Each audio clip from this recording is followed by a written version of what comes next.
Get ready for the greatest roast of all time, the Roast of Tom Brady, a Netflix live event happening May 5th. Hosted by Kevin Hart, the 7-time world champion gets his cleats held to the fire by famous friends and frenemies on an unforgettable night where everything is fair game. Tune in on May 5th at 5 p.m. Pacific time for the Roast of Tom Brady, live only on Netflix. You ready? Showtime. On May 3rd, summer starts with The Fall Guy. Let's do it later. Let's drink a spicy margarita. Make some bad decisions. Yes! Audiences are falling in love with the most entertaining film of the year. Fall Guy. Fall Guy? Fall guy. That's what the poster said. See Ryan Gosling and Emily Blunt in the movie critics say exists to make you happy. Trying to make it out? Nope. Because I don't either. It's not what I'm into right now. What are you into? Talking. Yeah. The Fall Guy. Only in theaters May 3rd. Rated PG-13. Tired of ads interfering with your favorite sports podcasts? Good news. Ad-free listening is available on Amazon Music for all the music plus top podcasts included with your Prime membership. Stay ahead of the game by downloading the Amazon Music app for free or go to amazon.com/sports ad free. That's amazon.com/sports ad free to catch up on the latest episodes without the ads. Welcome to World of Martial Arts TV. I'm Andrew Staton, and today I am really excited to speak to Sifu John Carrigan. He showed me some footage, and I just bust in to talk about it. Is that John is one of the people who actually helps William Shatner, yes, the man, James T. Kirk, do demos. John, welcome to us. Can you tell us all about William Shatner and you and what you do every year with the wonderful 93-year-old William Shatner? Yep, the one and only William Shatner. Yeah, it's a pleasure to be here with you, Andrew. It's been a long time since we've seen each other, too long. But yeah, I think for the past about 7 years now. Okay. I had two ambitions when I was young. I used to have a picture of Captain Kirk on the wall and one of Bruce Lee. And everyone said I was crazy. I used to look at the pictures and say, one day I'm going to push that button on Captain Kirk's chair and be an instructor in Bruce Lee's school. And they'd all go, yeah, of course you will.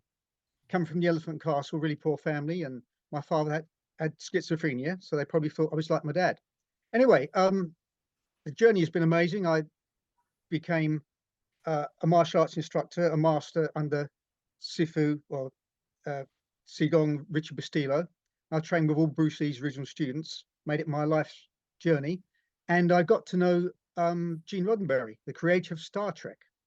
It's a very convoluted, long journey. I won't go into it now. I did write a book about all this as well. And years later, I'm now looking after William Shatner twice a year when he visits the Star Trek sets in Ticonderoga.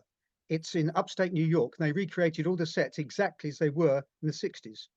And twice a year, Bill goes there, and they have thousands of people turn up, and he does celebrity guided tours to the sets. And I originally went there because I was an actor. I worked on Star Trek, got to know these people, and they saw what I could do physically. And they asked me, will I go over there and look after Bill Shatner? Of course, I'm going to say no. My hero, Captain Kirk. It's one thing working on the screen in Star Trek, and you have to pinch yourself. But when you're on the sets with these people, they walk around the corner, you go, my God, it's Captain Kirk, even though you know it's William Shatner. I agreed to go over there and look after Bill Shatner.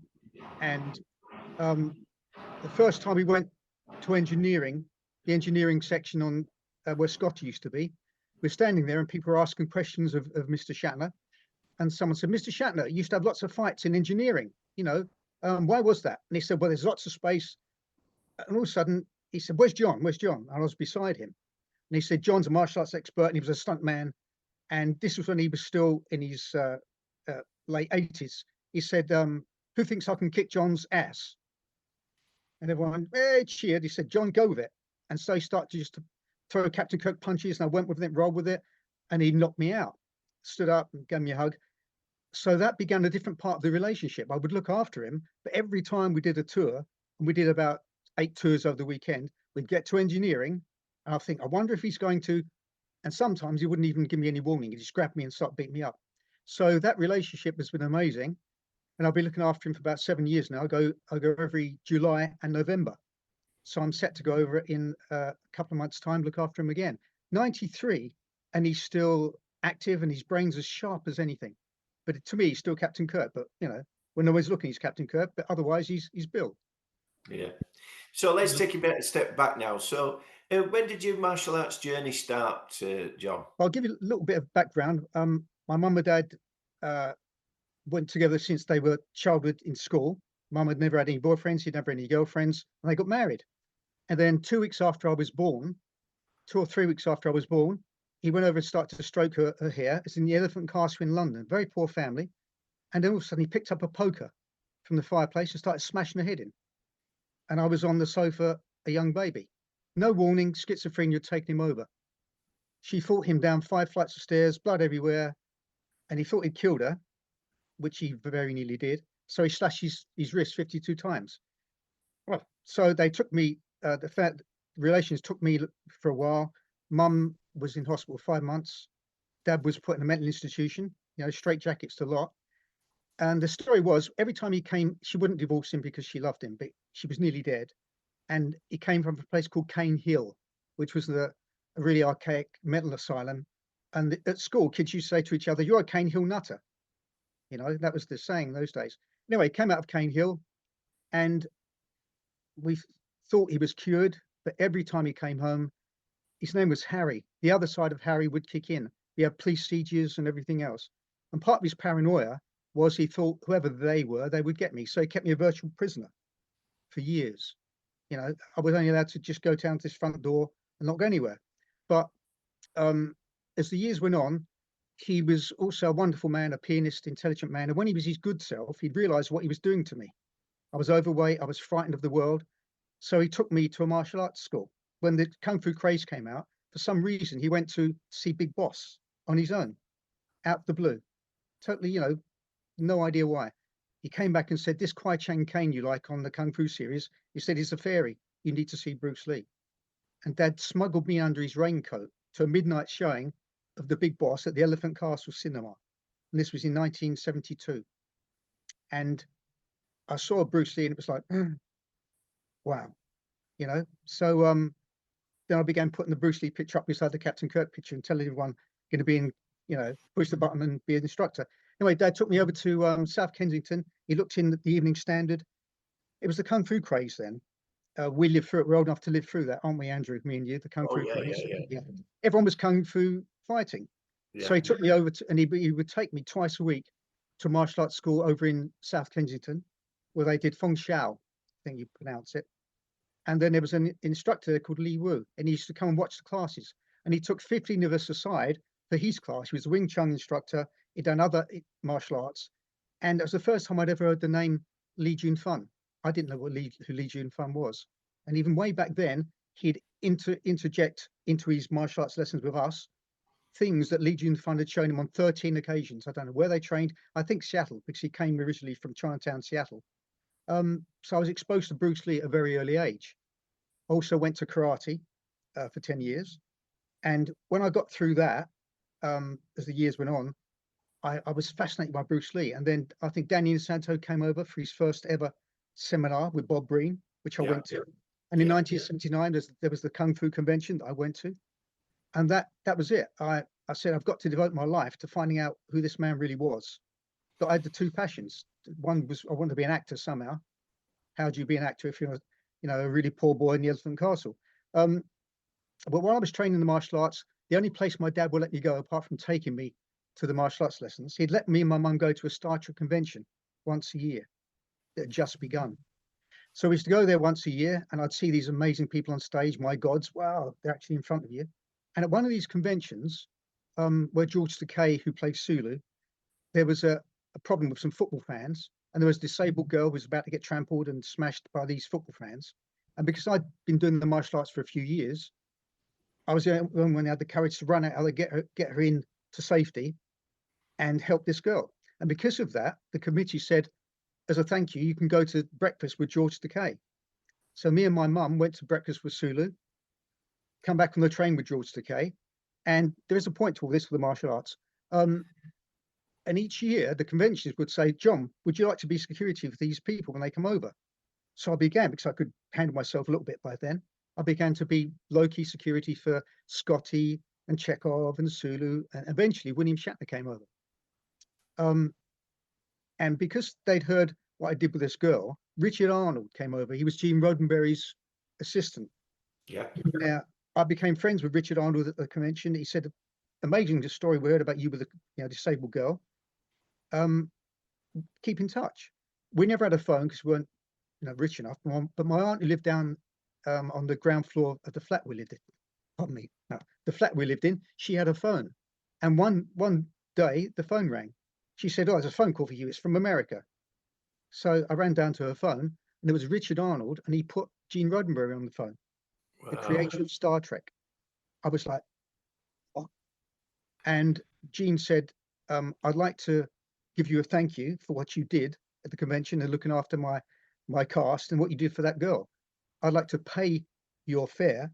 Would you like to come over and visit the Star Trek sets? What would you say? Blown away. I had such a really poor upbringing, all this stuff we'd had. And yeah, so I went over to meet Gene Roddenberry. I hadn't even left the street, but there I was on a plane. And when I was in Gene's office, he gave me this amazing talk. He said to me, what are your ambitions? And I said, well, I'd like to have been an actor, and he said, are you dead? And I said, no. He said, why can't you act? Aren't you an actor? I said, well, I can't act. He put his hands on my shoulders, looked in my eyes and said, if man had only dreamed of walking on the moon, but never taken the steps to get there, we'd be earthbound. If you wish to fly tomorrow, flap your wings today. I was like, he said, become an actor. Then he said to me, let's go and sit in Captain Kirk's chair. So they took me on a tour, amazing tour of the Star Trek sets, and it was incredible. And I had one day where we were doing nothing. Richard Arnold had arranged me to go to Disneyland as you would and all these things. And I said, well, Bruce Lee, had a school over here, and I've got this address for a place called the IMB Academy. See, as the Kung Fu tie-in here, the martial arts tie-in. So Richard got the address, and he drove me to the IMB Academy. I didn't have a clue what I was going to find or anything. And I walked in there. This was 1983, I think. And behind the desk was Sigong Richard Bustillo, who I didn't even know who Richard was. And he was warm and friendly. And I told him a little bit about myself, and and he gave me a tour of all of the academy and Bruce Lee's Wing Chun dummy and Bruce Lee's heavy bag and all these things. They said, you do the martial arts yourself? I said, yeah. And he said, show me some of it. So I did some kicks and punches and told him what I thought I knew about Jeet Kune Do, strong side forward, interception rather than blocking and all this. And he said, would you like to sign on with me? And I said, but I live in England. He said, well, you said you come over here twice a year and you can bring me over there twice a year, so we can make it work. And that was it. From 1982 onwards, I was under the tutelage of the amazing man, Richard Bustillo. And also I'd go to the States and I'd visit everyone I could. I went to Seattle to see Taki Kimura, and I would train with everyone who I could find, and all my money went on training. So I came back to England and nothing was the same. And then I enrolled on a stunt team, joined that, and eventually got my equity card, trained to be an actor, and the rest is history. Yeah, and I got to work on Star Trek and became a so-called master instructor in Bruce Lee's art after years and years and years. So nothing's impossible. I think you've shortened it a little bit too much, but let's go back a bit here. I think the situation that I'm kind of interested in is this. I get the bit with Richard, and I want to talk about Richard in a minute, but let's just talk about your acting career, that Gene Roddenberry sort of like thing.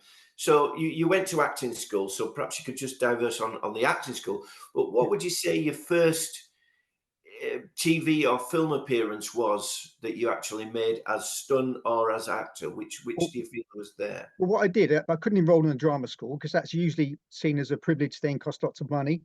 So I had my martial arts and nothing else. And I went past a martial arts store one day and saw, I think it was Martial Arts Illustrated or one of those fantastic magazines. And it said on the front, do you want to be a martial arts stuntman? Oh dear. So I opened the pages and there was an advert in there for the Stunt Action Service based in Manchester. You could enroll in one of their courses, and if you passed and was taken on as one of the stunt team, you'd go around the country doing live stunt shows and train in different drama places, and with a view to getting your equity card. In those days, no one could do anything on screen without an equity card, and I didn't have one. So I thought, right, I've got to do this. So I phoned up, booked my place on the stunt team, but then fate seems to always take a hand, you know. 6 weeks before the stunt course, you had to do an obstacle course and show your ability in martial arts and screen combat and sword fencing and everything. 6 weeks before that, I was running, jumped over a fence, and as I did, my foot went down a hole the other side, the grass. I didn't know it was there. My ankle went under myself.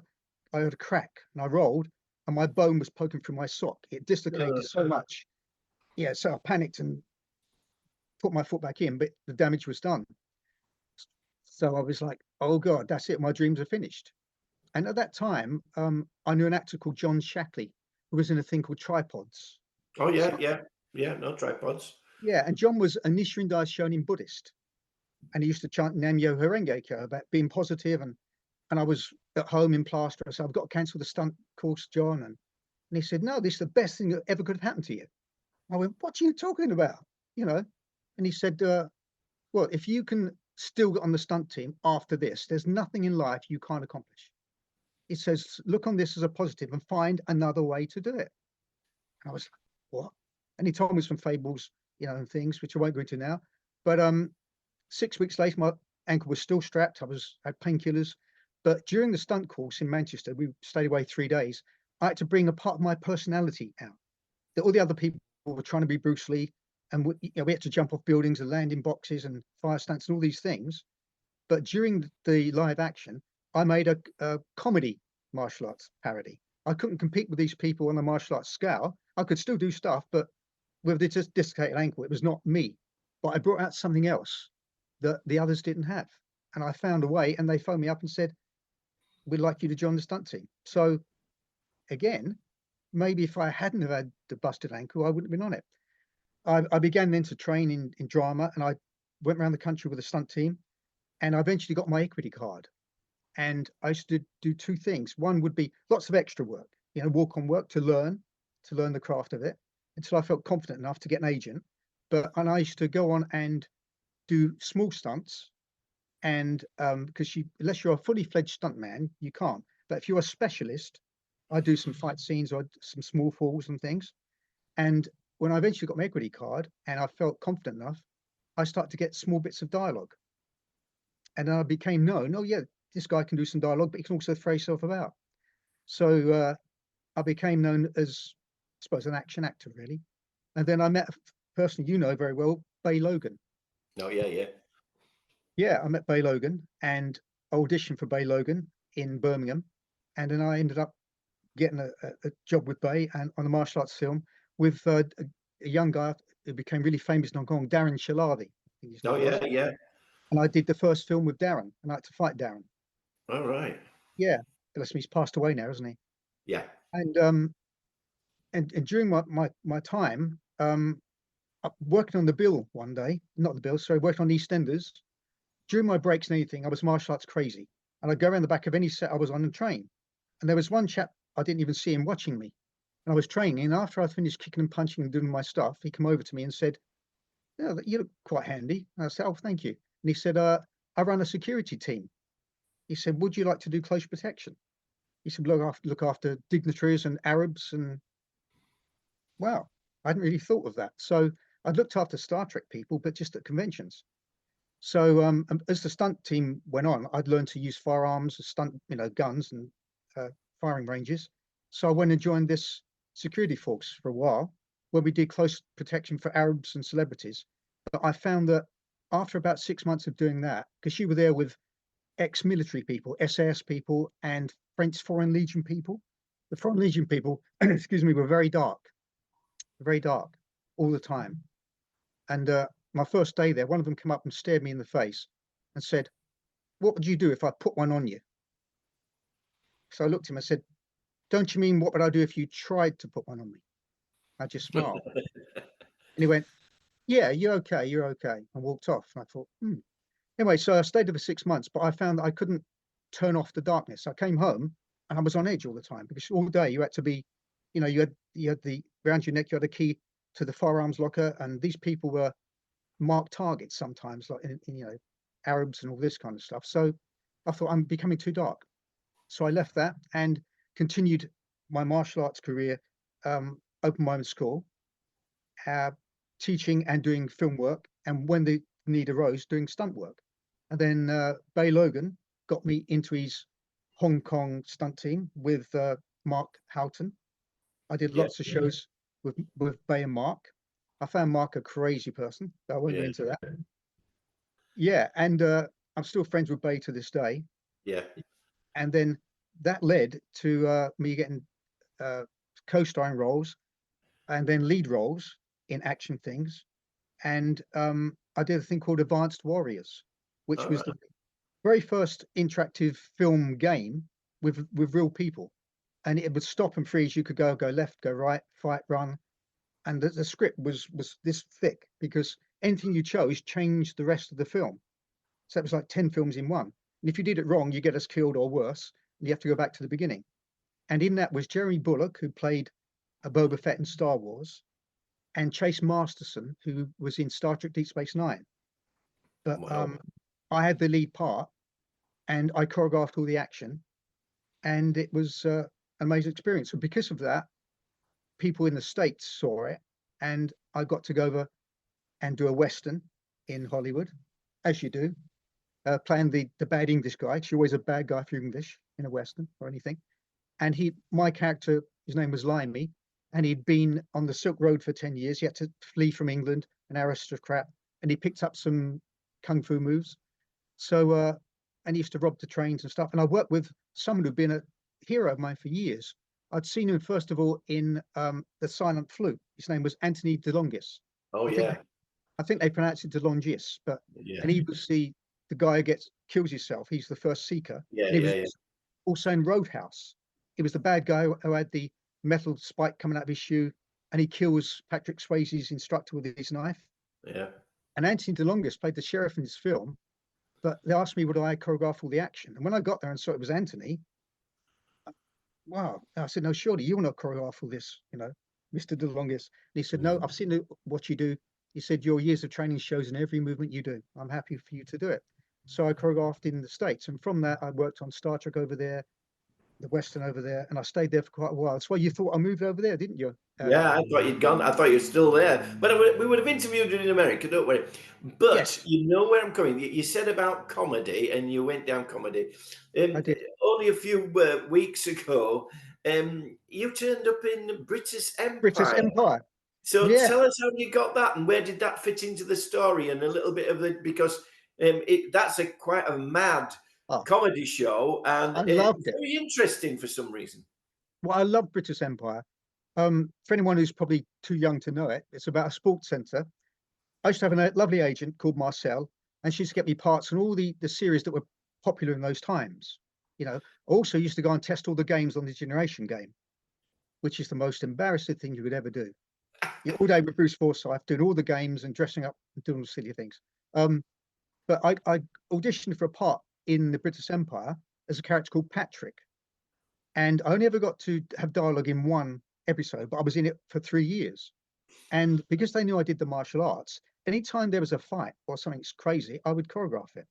We would go away to Ringwood, near Bournemouth, Ringwood, for weeks on end, and film all the exterior scenes of the Whitby Newtown Leisure Centre, which it was supposed to be, with all the cast. We'd stay in a hotel, and it was amazing. And then we'd come back every weekend, Saturday evening, to do in front of a live audience all the inside stuff for the BBC. So I got to do that for 3 years, and it was like a regular job, which as an actor you never get. And every cast member gets their own little theme tune as they do it in front of a live audience. You come out, introduce, and sometimes when I come out, they play the Star Trek theme. Sometimes when I come out, they should do Enter the Dragon theme. So yes, I worked on British Empire for 3 years, and we still remain friends to this day. And Chris is an amazing person. And there was a little actress called Jill Greenacre, the little blonde one called Linda. And Jill had an interest in the martial arts, and I really became close friends with Jill. And I did my own self-defense DVD called Need to Know Self-Defense, where Jill did all the female stuff and I did all the male stuff.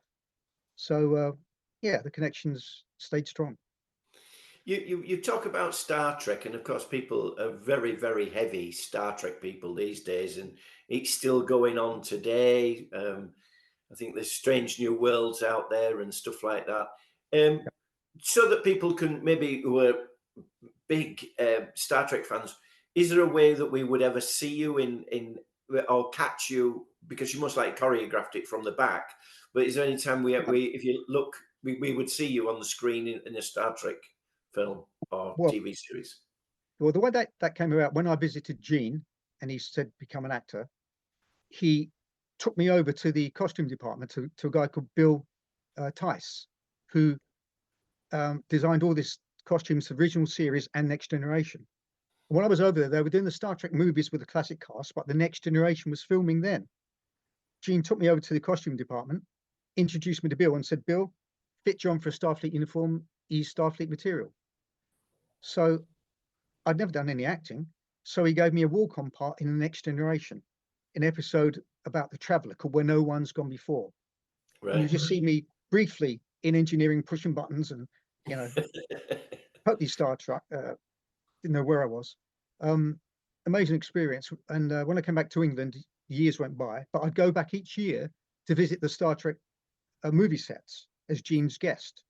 Years later, when they cancelled The Next Generation and J.J. Abrams came along, before that, there was a gap and everyone wanted to recreate classic Star Trek. So a guy called James Corley rebuilt out of his own money all the classic Star Trek sets. And he recruited people who used to work on classic Star Trek behind the scenes. And Gene Roddenberry's son was a producer on it, Rod Roddenberry. And a guy called Doug Drexler. Doug Drexler has got Academy Awards, Emmys. He did all the makeup on Dick Tracy. He did all the CGI on Battlestar Galactica. And I got to meet Doug. And I had a phone call from Doug Drexler saying they're going to remake the classic series. And I think because of your bearing, they're looking for a Klingon, a lead Klingon. Would you come over and audition?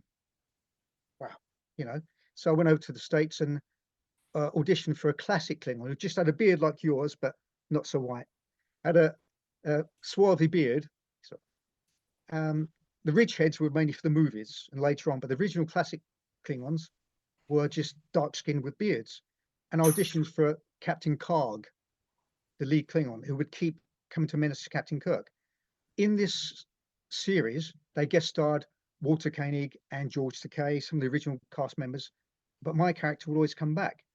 Unfortunately, because the rumor was that J.J. Abrams wanted his Star Trek to be the classic Star Trek, after they filmed a season of this, season and a half, they never got the license. Then another company came along, did Star Trek Renegades. They had some famous people in that. They had gorgeous Sean Young from Blade Runner. Tim Russ directed it, who played Tuvok, the Black Vulcan. He also played Tuvok. Walter Koenig played an older Chekhov. You had Nichelle Nichols, all these people in it. And they called me to be a Ridgehead Klingon and also a Starfleet Admiral. I played two parts in that. Once again, they could only release that on the internet. They played thousands. That was shot on the sets of Firefly. If you ever saw Firefly, which I saw Firefly, yeah. And then another thing called Star Trek of Gods and Men was another movie that all the classic people were in, and some other, from other Star Trek, other science fiction series too. And I played a really mouthy Klingon in that who gets killed by Chekhov. So, yeah, these are all on the internet. You can find all of these, but it just, the license just wouldn't be granted to all these different people. No. Yeah. Well, I think so. We'll come back to that in a minute. So let's just go back. So you with Richard. How did you feel about learning Bruce Lee's art of Jeet Kune Do? What inspired you, and what made you feel that this is where you want to go? Because you've done several other martial arts, so there must have been, barring from it being Bruce Lee, there must have been something else that you think, yeah, I've done this, this, and this, but this is where I want to be. So how did it affect you? Well, originally the draw for me was Bruce Lee. I'd been badly beaten up at school, and I was beaten up even outside my front door. So I was frightened of the world. But what attracted me to Bruce Lee's art, and as I later really found the main point of it, the simplicity and directness of transmitting, for want of a better word, injury to the source of the attack straight away. to using your dominant side forward and the simplicity of it. And as the years have gone on, and I've had hip replacements and shoulder replacements and 26 broken bones and a broken neck from all these stunt work and everything else, you can't play about whirling about and kicking in the head like I did in martial arts films and things. But the directness of the low side kick and the lead side forward and whatever range you're in, you're lethal in that range. You know, it's like not really good saying about love, but if you're not with the one you love the one you're with. Mm-hmm. All right. So I found that the adaptability of Jeet Kune Do was what I felt so amazed at. You know, if you get in front of a good boxer, just boxing, you win.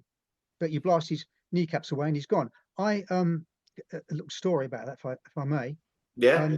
During the years, I've had loads of challenges, and for right or wrong, I accepted challenges, and some things have been really, you know, bad situations. And I got mugged in the street twice, and Jeet Kune Do's never let me down.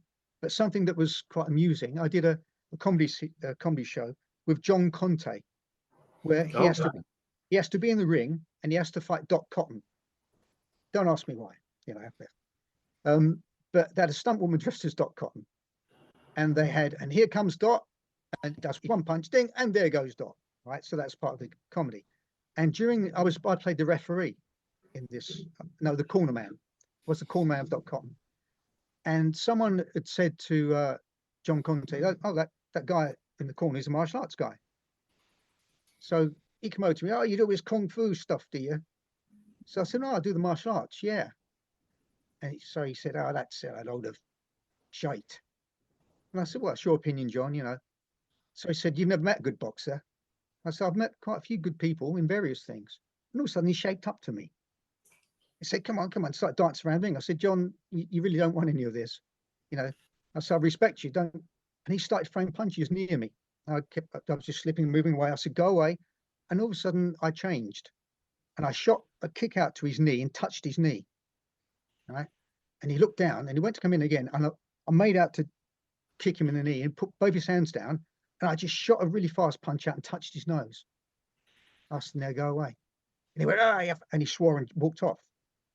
And I thought, wow, he was the European world champion then in boxing, you know, and by adapting, not trying to box a boxer without even thinking, it wasn't a real situation, but it could have easily been, you know. So it's a great leveler, because Bruce Lee said the low side kick is the giant killer. In my past and in my life, it's been a great thing. I mean, I'm 5'7", you know, and everyone's taller than me. So, but I've never found anyone who's got tall knees, tall legs. So, yeah, it's not the be all and end all, but it's a great leveler. And Jeet Kune Do has never let me down because I've never stopped training. I've had martial arts schools now since the early 80s, and I've hopefully always said about Jun Fan Jeet Kune Do is the Christmas tree. Okay, the right side forward, fencing connection, you know, all this side kick, lead punch, and maybe Jeet Kune Do concepts is the baubles you choose to put on your Christmas tree, but you must have a Christmas tree first, you know. So the foundation of that, obviously I went on to study more Kali and lots of bladed arts because I was right about knives, and being in a stuntman, you learn to use swords and machetes. And so I love Jeet Kune Do. I don't think there's a rift, which I think's always been stupid, between Jun Fan Jeet Kune Do, Bruce never did that, and Jeet Kune Do concepts. And for me, I don't see the separation because it's all segments of a totality, as you would say. Yeah. You know, as long as you put your dominant side forward whenever you can, but train your other side really hard as well, and you adapt to whatever situation you're in. You can't box a knife fighter, you know. So everything is important. So let's talk a little bit about Richard. You said Richard was really, really sort of like took you on, and you know, you got on with him. What would you say was special about Richard? Well, when I first trained and met Richard Bustillo, I was in awe, as we all should be. But when he came to England in 1990, first time I brought him over, then I brought him over twice a year, all the time up to his death almost. And he would stay at my house a lot of these occasions. And the humor and humility and ordinary approach to life was lovely. I wanted to treat him like a a god, you know, and he wouldn't let me. And his humor was amazing. And he always put me at my ease. I never lost respect for him because he was, you know, he was Richard Bustillo. But he had a way of approaching every human as an individual. And he could seem to give you, what JKD was all about, give you what you needed, not necessarily what you wanted. And he saw a little bit of arrogance in me because my father and his mental illness stripped me of all my confidence and everything. When I started, I used to be overweight and, you know, I never had a girlfriend until I was 21, virtual prisoner till then. I became slightly arrogant. You know, you get this newfound power and you're in the film industry and you can do stuff other people can't do. And I think I wasn't arrogant to lesser people, but I would always have this, you know, I'm John Carrigan about me, I think, what, you know, looking back. And I think Richard sensed that about me a little bit. And one day he said, he phoned me up and said, there's a big martial arts magazine. They want me to do an article and a video. Will you come over to the States? And do you want to be on front cover with me of this photo shoot we did in the academy? And I said, oh, great. Oh, yes, if I come over, I'm going to visit the Star Trek sets and I'll come over and, you know, so we changed it for different dates, my normal visit to Richard. And when I got over there with my then actress girlfriend, we were just set for this photo shoot and I brought my martial arts gear with me, but I was totally mentally unprepared. I walked in there and it was just Richard and some people from the IMB. And he said, oh, the photo shoot's cancelled. It's not going to happen. And I looked at him, he said, we're going to train for 2 days. And I said, Richard Bustillo, was there ever a photo shoot? And he went, no. Yeah. And he didn't go out of his way to do it, but he put me through the ringer for 2 days. All the stick we were doing, I had to do predominantly with my left hand. I was okay with Cinderwally with both sticks and both hands, but he made everything I thought I did great. He put me on a level, you know, and my poor girlfriend then had to sit for 2 days in the IMB Academy. I had terrible sunburn. I was over there for 4 days first, and the LA was blistering hot. But I think Richard saw what I needed. I really did need it, you know, and he put me to spar with different people, and I did okay. Then he put me with this girl, who was, I just thought she was a girl, but she was an instructor in Penjak Salat, you know. And so I shaped up and I did a smile as if to say, you're a girl. And she was in on me, took my legs away. You know, you don't have to explain what Salat is. She was literally, you know, they're saying, I cry on your shoulder and I take your life. She was crying on my shoulder the whole time. So Richard would give you what you needed, not what you wanted. And he became a really special friend. And when my 60th birthday, it was my 60th birthday, and my students had got a surprise party for me. Instead of turning up to train, they knocked on the door and said, Sifu, get out your gear, we're taking you out. They booked a place and all the friends, even Richard Arnold, who was Gene's assistant, had flown over from the States. It was amazing. And one of my friends called Liz Eldridge, one of my students, she'd contacted Sifu Bustillo and said, it's John's 60th birthday. Could you send him some kind of message he can read out? Well, no one knew at that time that Richard died 2 weeks before my birthday. So no one knew he was ill. He didn't let anyone know. I didn't know. Maybe you knew. I didn't know. No, I didn't know. No. And Liz, Richard sent this wonderful email in italic writing with date of my birthday, the 4th of April on it, wishing happy birthday and sending me this message about what's important in life and what a great instructor he thought I was. I can touch the future, keep instructing, but don't worry about hip replacements, shoulder replacements. He said, because illness, a worry makes you busy doing nothing. He's obviously had the weight of his shoulders. He knew he was going to pass away. But what he said in that wonderful email to me, which was framed, I read it out on my 60th. I cried my eyes out because he was talking to me from beyond the grave. But to be that giving right at the very end, to send me that wonderful last message, that was the man he was. You know, he was the Iron Man of Jeet Kune Do, but also the compassion and the humor he had was incredible. And it gave me so much more than just martial arts movements. Now, I got to train, luckily, with Taki Kimura, another incredible man, Ted Wong, Larry Hartzell. I spent my money traveling and doing that. But Richard was my main Sifu, and I bow to him every time in my gym, as we should do.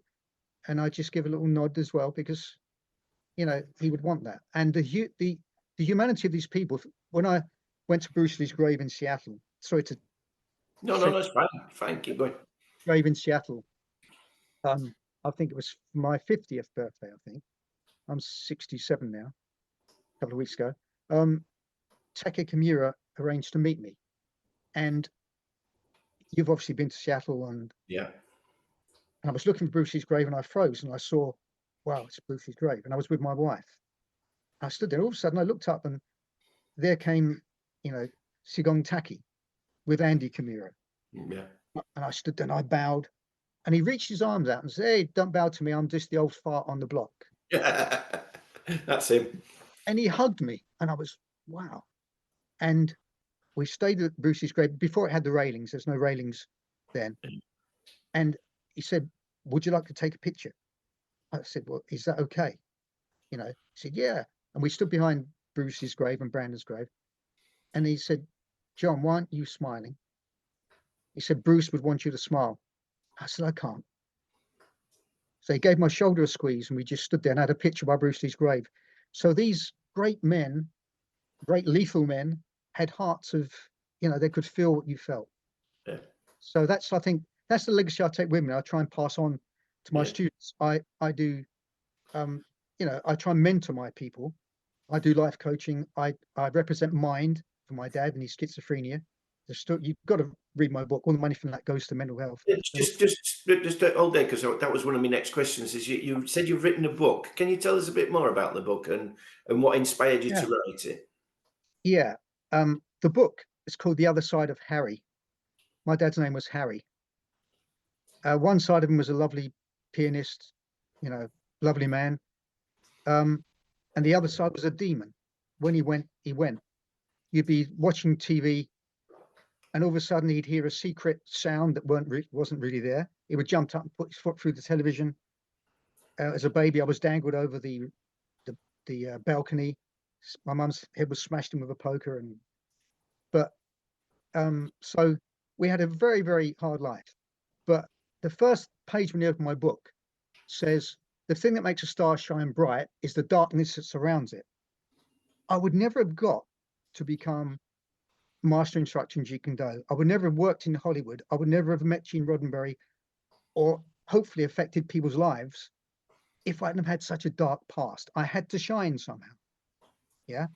Mm-hmm. So I was a guest at a convention, because I worked on various programs in Star Trek. You're asked to be guest at conventions.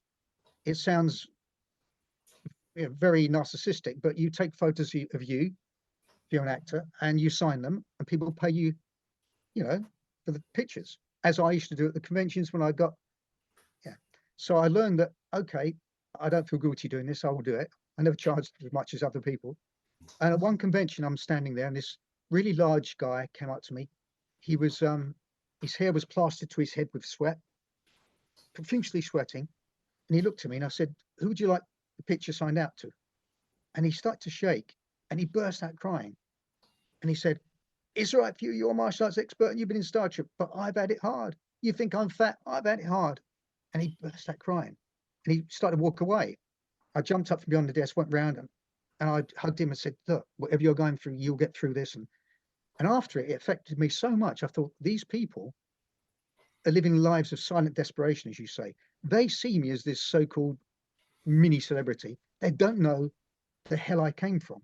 Mm. How can I inspire people, to not give up? So I wrote the book from 1926, when my mum and dad were born, right up until when they passed away, and this book now was 17 years old or something like that. But I got feedback, and all the money from the book goes to a mental health charity, which is called Chipmunker. They're mental health publishers. I got feedback from all around the world about this book, that the key message in it is that nothing's impossible. But if you give up today, tomorrow you might have made it. Whether it's an illness or whatever you're going through, we can't give up. And it inspired people to do that. And that's what I wanted to do. And I'm working now been working the past 2 years with a brilliant producer, writer and director called Dean Drinkle. And Dean, we're trying to get this into an 8-part series because I've had a strange life, Bodyguard, Star Trek, Stuntman, all this stuff, from the Elephant Castle. But it may now be, hopefully we're going to try and find a way to do a documentary, because if I could inspire people to survive, the lovely letters I got from people, if I could do it on a visual thing, a documentary about this story, I just want people to, I used to punch the walls. I'll never have a job, never have a girlfriend. Dad will dominate us forever. I lived in fear. And I built myself a Captain Kirk chair. We had 2 rooms upstairs. We sleep on mattresses on the floor and on the sofa. There was an old disused room downstairs where we lived. And I built myself a Captain Kirk chair out of cardboard and stuff.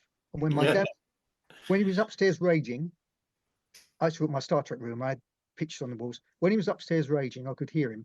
I remember as a young boy, I'd sit in this chair, imagining I was Captain Kirk, give me courage.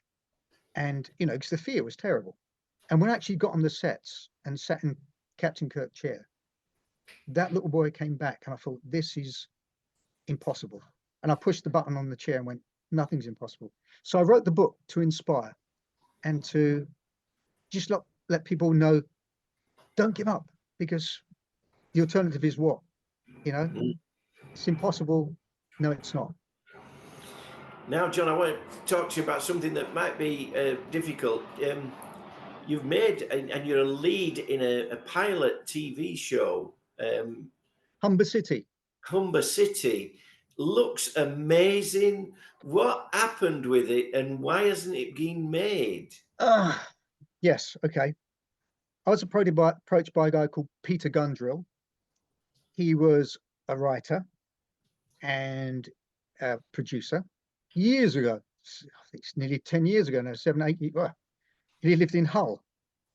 And he had this great idea for Humber City. And I was going to play this lead detective called McGavin, who was had a dark side to him. So we shot a pilot episode. I thought we did it was really gritty, swearing, violence, but for reasons, we did that. Then Peter Gundrill says, oh, it's pretty good, but I want to change it. I want to make it a bit more futuristic, because there's lots of cop shows about. Anyway, long story short, Andrew, got some great actors on it, there's some great stunts, some great fight scenes, some great characters. I really enjoyed doing it. Big responsibility to have the lead in the series. We spent a lot of money, a lot of time, a lot of effort. And sorry to say this, Pete, but Pete Gundrill just kept trying to overcook the pot. Nothing was ever enough.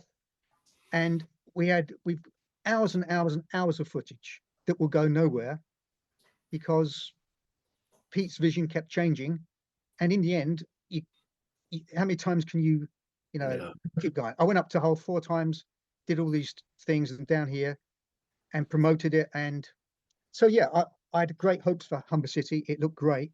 And the footage I've got, if I could release it, I would love to, but there you go.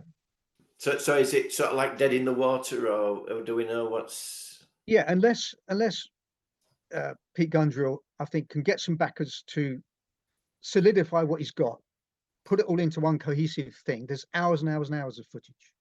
Even if he jumped timelines to make this work, but he owns it. Yeah. We worked our socks off for it, and I was very proud of it because it made the character I played was a very flawed man. The anger was in him all the time, and he was very dark. And I thought it was some of the best acting I'd done, because it was so real. You couldn't go over the top on anything. It was just reality. And filming in Hull, it's a experience. So, but yeah, I'd love him to release, but I don't think we'll ever see it. No, what a shame. What a shame. So let's get to a little bit to the wind-up time. So you have your own school. Tell us a little bit about that, and where's John going now? John's going boldly wherever he goes. Boldly goes. Yeah, I've had a school I had one in Wimbledon for years when I lived in Wimbledon, and it was always Jeet Kune Do. It was always Jeet Kune Do. But until I qualified as a Jeet Kune Do instructor, I would still teach Bruce Lee's art, but I called it Sulong Tao. And I joined forces with an amazing friend of mine who's now passed away, called Martin Sterling from Nottingham. Martin was a great martial artist, really great with weapons. We joined forces and created Sulong Tao. So now I call my art Sulong Tao Jeet Kune Do, because I'm allowed to teach Jeet Kune Do, but I still put the Sulong Tao on it.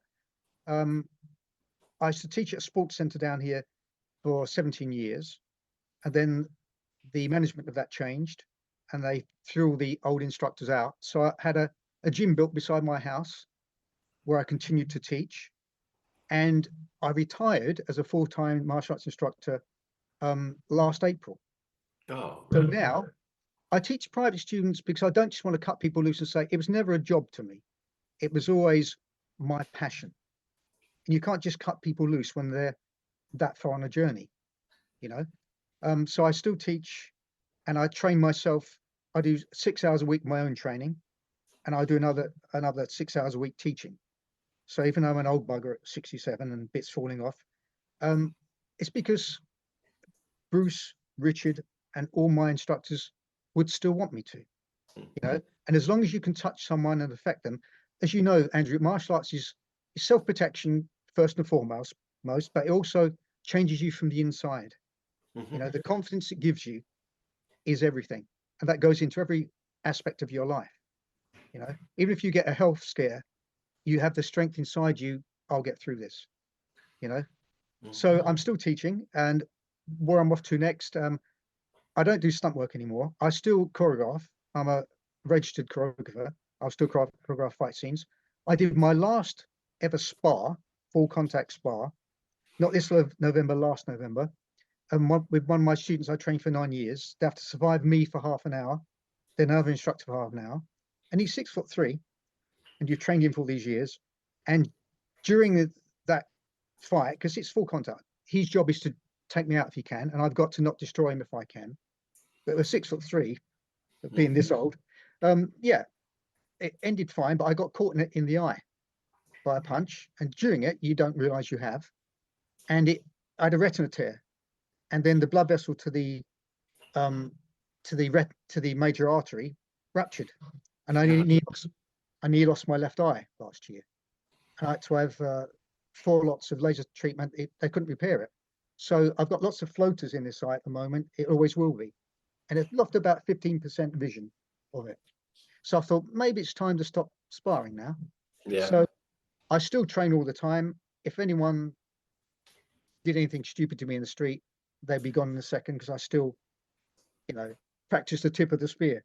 I think the martial arts in general is a searchlight, self-perfection and all these spin kicks and everything, but self-defense is a laser beam, as you know. Bruce Lee was all about the laser beam. Yes, absolutely. I still maintain the laser beam. So it still has a big effect on my life, the martial arts, and because I represent mind and collect for them, and I give positive speaking engagements for people, my job now is to give people the strength to survive these times, you know, whether it's physically, emotionally, or spiritually. It all sounds very holier than thou, but no, it sounds great. That's what gives me the buzz, because when I worked in Hollywood and did all that wonderful stuff, and unless you give back, then I don't feel guilty for the wonderful stuff I've done, because I know I've tried to balance it with other stuff, and, you know, give to the people who were like me when I was young. Yeah. So yeah, I'm off to look after William Shatner again in July. I'm going to get beaten up by a 93-year-old Captain Kirk, which is my honor. There's a picture here of, if I can show it. Yeah, do it. It's Bill from November punching me in the face, beating me up as Captain Kirk. Can you see that? Yeah, fantastic, John. Absolutely fantastic. It's amazing. If we can all be like that at 93, then that's 93. Of course, Bill has his own story, which I'm sure you can help with him, because he trained in martial arts. Yeah, he's always been. Tom Bleecker was his instructor. Yeah, who married Linda Lee, and he's always been physical. He loves the martial arts. Yeah. So that would be amazing. So at this point, we'll say thank you very much at this point. We're going to come back to you at another time. On that one, we know the last thing we've got to say, just for the Klingon, is John Chu. Johnny Chu. Let's beam me up. Hi, guys. Thanks a lot. See you, Thank mate. you very much.